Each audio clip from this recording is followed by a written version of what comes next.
Welcome to the Catalyst Sale Podcast. Many of us struggle with sales. This could be due to a lack of confidence, reduced comfort, just not wanting to be salesy. We want to help our customers, and we know we can, but we complicate the process. This podcast is designed to help folks like you improve at sales through process, practice, frameworks, and thinking. This is Mike Simmons. I'm the founder of Catalyst Sale. I'm really excited to have Max Altschuler, Vice President of Marketing at Outreach, founder of Sales Hacker, and Sun Devil on the podcast today. We'll discuss the importance of empathy, things to consider when working with customers in the context of a crisis, and a couple of other topics. Max, thanks for joining me on the podcast today. Yeah, thanks for having me. Awesome. Well, hey, you posted something on LinkedIn not that long ago, and it was all related right after you'd announced that the conference was being postponed or was going to be canceled, and you had people reaching out to you, and they're trying to sell you virtual conference. I imagine their virtual conference tools, any number of things. And what was really cool about your post is you highlighted the point that, hey, from a BANT perspective, I've got budget, I've got authority, I've got need, and I'm trying to figure out ways to solve some of these things so the timing's right. But from an empathy perspective and a situational awareness perspective, is it really the right time for the rep to be either as direct or take a given approach? So can you talk a bit about what inspired the post and just provide some general background to folks who are listening? Yeah, definitely. So in early March 2020, obviously the COVID-19 that we're in right now, we had to postpone or actually cancel Unleash 2020, which was taking place the first week of April the same year. So about, 40 days in advance or something like that, we had to cancel our conference. And it was 9 months of work. It was hard. I had to, take some teary phone calls with people on my team who had been putting, a lot of effort, elbow grease into this. And it was a tough time.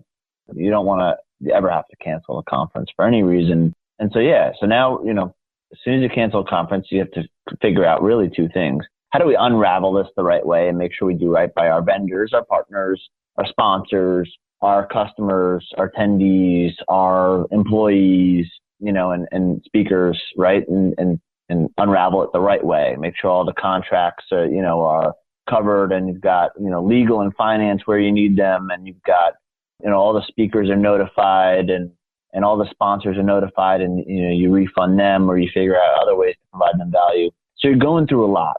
At the same time, you have to figure out what you're going to do next. So we pivoted to a virtual event. We haven't even announced that yet. And we had like 20 vendors come inbound directly to me saying, hey, sorry I had to cancel your conference, but here's how, we can provide a solution for you to, run a virtual event. And my post on LinkedIn that kind of blew up. It got like 2,000 likes and comments. It was really around the fact that I understand that I am a BANT checklist. Like, I have the budget. I'm a VP. I have the authority. I'm a VP. So the budget I have because we just canceled a $4 million conference. The authority I have because I'm a VP. The need I have because we're going to do a virtual event now and we're going to do it quickly. And the timing is obviously there because we just canceled our conference. We have to turn this thing around. So I understand my BANT checklist. I also understand that I'm a compelling event. Right? So the compelling event is that I need a solution because I just had to cancel our conference. No matter what methodology you use in sales, I probably check every box. But there's a level of EQ that you need to use in the sales process that not a lot of people use. It felt very insincere and inauthentic that they were reaching out to me at this time with one email that said, sorry, but here's our solution. Even if it is how you can help, if you couple sorry and here's how I can help in the same message when you're trying to sell me something and I don't know you from a hole in the wall, it seems very insincere and inauthentic. And then there are other problems with it, which is I felt bombarded. So, you also as a rep need to have the awareness to know that I'm going to get 20 emails from, your competitors or complementary solutions or whatever it is. And how are you going to stand out from the crowd? So there's that. And then there's the element of, I'm going through stuff. Like I'm not in the best mood right now. I just had to cancel a conference. I just had to take a couple, crying phone calls to people on my team. So like, how are you going to approach the situation with me as a buyer? And you can look at all the sales methodologies in the world, but if you don't understand basic EQ, emotional intelligence, you're going to miss the mark. And, with me, it didn't burn bridges long term. But there's the short-term greed of wanting the deal and getting the deal done and needing to move fast, whatever else. And, there's some coachable things there. But then there's also the long-term relationship building that you could have done with me. I mean, we're going to do a virtual event now, but we might do more virtual events. How are you building a relationship long-term? So my feedback, at least in my LinkedIn post or the knee-jerk reaction feedback was like, why don't you make it 2 emails? Like, first email, say, hey, just sorry I had to cancel our event. That must be hard. We had to cancel our event once too. And, this is kind of what we did. Best of luck with it. And then the second email is, by the way, we're working with these other folks to run their virtual events. And now that they've canceled their conferences, we'd love to work with you too. Happy to jump on a phone call and, figure out if this is something that can work for you.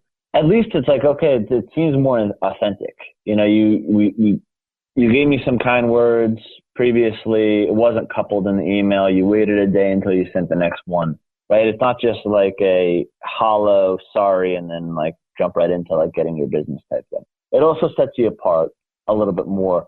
And now, especially in a remote environment, now is a time where you need to build trust more than ever. So I know that I'm, kind of monologuing here, but I'm going to keep going just for the sake of I'm a guest on your podcast.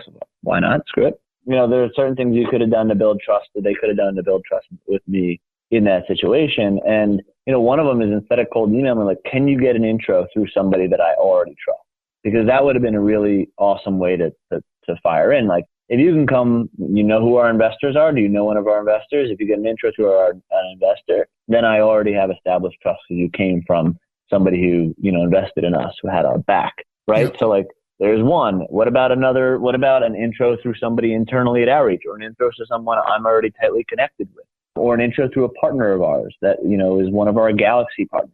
If you come through somebody who's already trusted, you already go to the top of the list because I trust, you. So getting one of those referrals, especially in a time like right now, which is, does not allow the lack of face-to-face time is going to hurt our businesses because that face-to-face time helps build trust and rapport.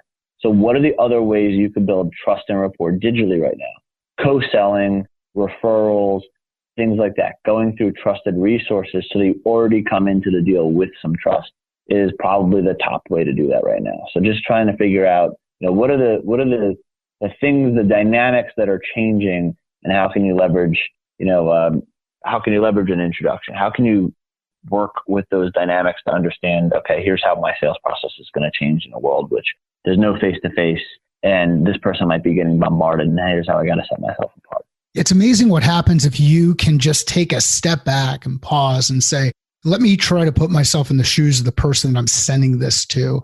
Or even just asking the question, am I sending this to someone because it's going to benefit me, or is it going to benefit them? Am I sending something from a position of I actually want to help them solve a problem, or I want to take a shot and see if I can pitch something and maybe get a deal done? And I would imagine, depending on the resource that they're delivering to you, I would imagine that the sales cycle on a resource like that is probably a little bit longer than one call. Probably, and so when they try to, they're all selling me something. Yeah, they're all, and they help. I'm doing, this is audio. I'm doing quotation with help. If I'm paying you for something, yeah, I mean, it's still helpful because like if I need it, I need it. But like, you're not coming to me with some free resource or anything like that. And you know what nobody did? Actually come to me with a free resource. I don't need your software for free. But somebody could have said like, hey, I know you're going to be doing virtual events. Love to help you with that. We can talk about that later. But in the meantime, here's like this, ebook or whatever that we created, was like virtual event best practices. Right. So like here's like just a real great kickoff, get started guide, because I know you probably haven't had a chance to like even think about that yet. But here are best practices from virtual events that we run before from all of our customers. Nobody sent me that. Nobody. Here's some questions you should start asking yourself within your team and things that you should consider, because right now you're making this huge shift from, hey, we spent 9 months trying to plan this, and now all of a sudden we've got a much shorter time horizon where we're trying to plan something different. And above and beyond all of that, you've got all of these different people that are impacted by it. You've got people inside your organization. You've got people outside of your organization. There are people outside of your organization that are impacted by the decision that you make that are connected to those outside of your organization. There's this impact throughout the overarching system. Yet you get a jackass who comes in and says, hey, I'm going to pitch because you happen to hit on all marks inside some qualification checklist that said, this is the person you want to talk to now. And I think one of the pieces that you brought up that's really important here is, and I know I've said, hey, it's amazing what happens when you pause. Take a step back and think about who do you know that knows the people that you want to get in touch with, and how can you help them? Because those people probably want to help you out. They know you're dealing with this stress. You're probably talking to those folks saying, hey, have you ever dealt with this? Or do you know anybody who's done this thing before? Well, find those people that are in the network that you know where they may be able to help you get in contact with the folks who care about the problem, because there's already that trust that's built there. I really think it's interesting when you say that nobody. So why do you think nobody led with, hey, here are some resources that really could help you out right now as you're going through this time of need? I think there's some short-term greed. I also think that like people, so I don't think people put themselves in my shoes. So they thought they might have been the only one reaching out. And they also think that like, okay, there's no time for resources. This person needs to make a decision like immediately. And we didn't need to make a decision that immediately, where like you couldn't be a helpful sales rep. So I do find that plenty of times, you know, especially in the more junior reps, they want it like that. They want it quick. Yeah. And, you know, sales process it's all about getting the meeting. It's not about closing the deal. So the first email or the first contact you make is to get them to open the email, and then it's to read it, and then it's to respond, and then it's to set a meeting, and then it's to get the meeting, and then that meeting's to get another meeting, and that meeting is to get another meeting with their boss, and that meeting's for the next thing. Like if you think in those terms where, okay, like this action that I'm taking right now is to get this next thing that's going to help me get to the long-term goal of closing the deal, instead of like, I'm taking an action so I can close the deal, you'll be much more successful. But if you're just thinking like, oh, I'm going to send something right now that's going to close this deal, like you're missing the mark and you're rubbing the person on the other end the wrong way. And fortunately, like, because I got bombarded, I don't even remember that any of the companies were. So like nobody burned bridges, but it was funny. I did that LinkedIn post, and I hadn't read, I pretty much like deleted all the emails. I read the LinkedIn post, and one of the people who sent me an email must have been a good friend of mine who works for a company that does like in-person event type stuff. And he responded on LinkedIn, and good on him. And he was like, hey, my bad. I'll own that. Here's what I probably could have done better. But I thought that was funny. And I also, you know, I was like, okay, I'm glad he owned it because he's a good kid. But I hadn't even looked at it until after I saw that. I went back into my email and I was like, oh shit, I accidentally put him on blast, but I didn't name him. So I felt bad about that temporarily, but you know. So you go through this piece and you're talking about, look, we've got junior reps that do it. I think the part that's even worse than that is the leader inside the organization who is building up that team and educating the team and helping you, and is focused on performance, is when they're the ones pushing and saying, hey guys, what idea do you have, or what thing can we do now to really move the needle and drive business because of the risk that's potentially going to happen inside our organization. Yeah. So it's not just the rep who's going through and taking it, they're getting direction from people up above who are saying, do this. And I'm sure somebody else above them is saying, hey, do this. I think what we've got to do, and this is, you know, it's crises like this, whether we're talking about a 9/11 or we're talking about a financial crisis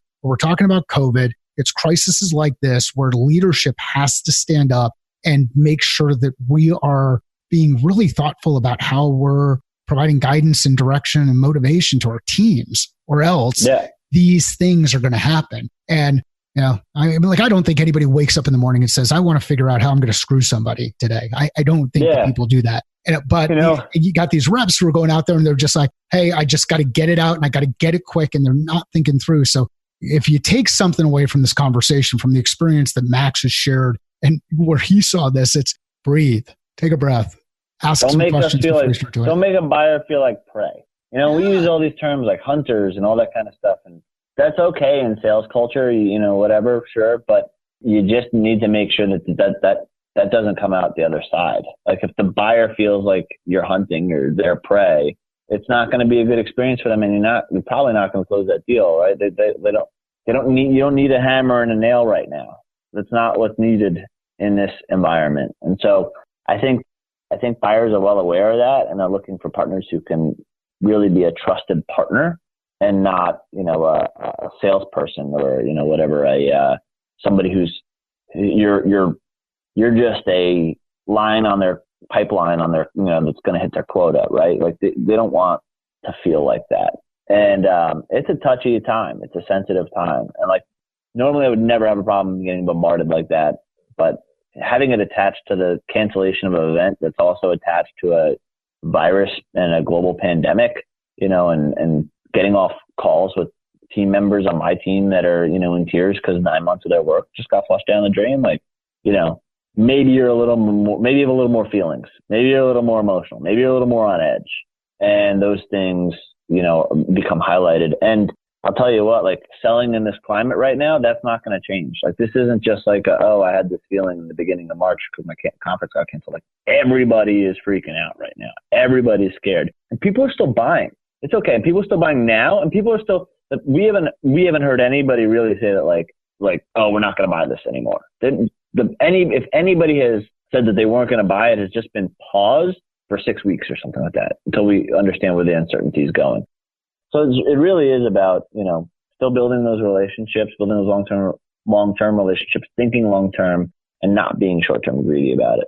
So how do you help your team go through that process? So, I mean, you're VP of marketing within outreach, you've got sales organizations throughout. Your tool helps folks communicate out with their customers. So how are you helping people get through this, and how are you helping members of your team kind of get through this? Yeah.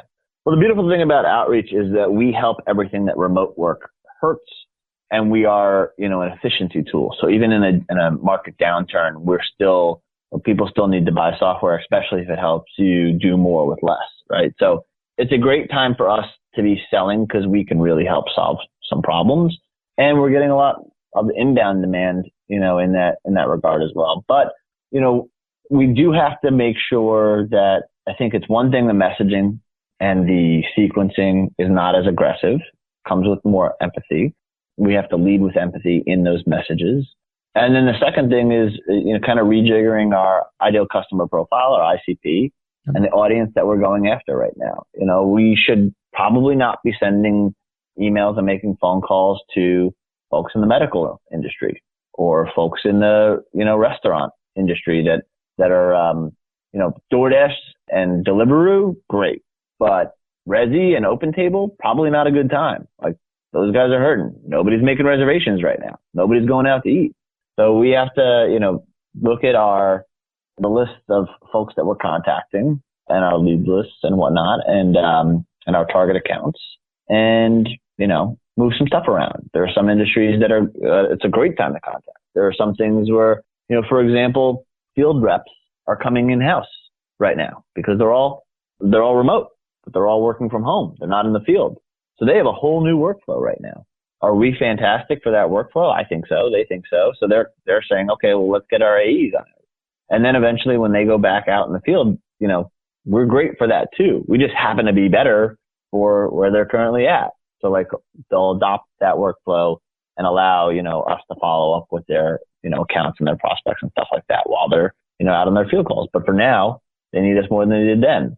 So for us, I think we just happen to be a good business in this situation. We've obviously rejiggered some of our messaging to appeal for that. Outreach helps where remote work hurts type stuff. So it's, it's a messaging thing from a business standpoint, like business value standpoint. It's a messaging thing from an empathy standpoint. And then it's a target account list, thing as well. We want to make sure we're not targeting companies that, are preoccupied or in pain right now that we can't really solve. The cool thing about software as enabling technologies, it can enable both things to accelerate good behavior. It can also accelerate bad behavior. Max, thanks for jumping on the podcast. I know things are pretty busy for you right now. Where can people find out more about the work that you're doing and the work that Outreach does? Yeah, outreach.io is the website for our sales engagement platform, leading sales engagement platform. Sales Hacker is our media company for B2B salespeople. We've got about 150,000 subscribers. So all things B2B sales. And then find me on LinkedIn, Max Altschuler. I'm sure you can see the spelling of all that, what you're listening to this on. But I post there 2 to 3 times a week, things about sales, about another book that I wrote, career hacking. Wrote 2 sales books, hacking sales and sales engagement. So check those out. But that's enough about me. Thanks for having me on the show. Awesome. And we'll include links in the show notes. Max, thanks a lot. Yep, anytime. Max, thanks for joining me on the podcast. Please check out the work Max and team are working on over at outreach.io. I'll include links in the show notes. If you know someone who'd benefit from hearing this discussion, please share it with them and let us know via Twitter and LinkedIn. I'd like to hear how you're applying the lessons learned and concepts discussed in your role today. Sales is a thinking process. How are you thinking differently about yours?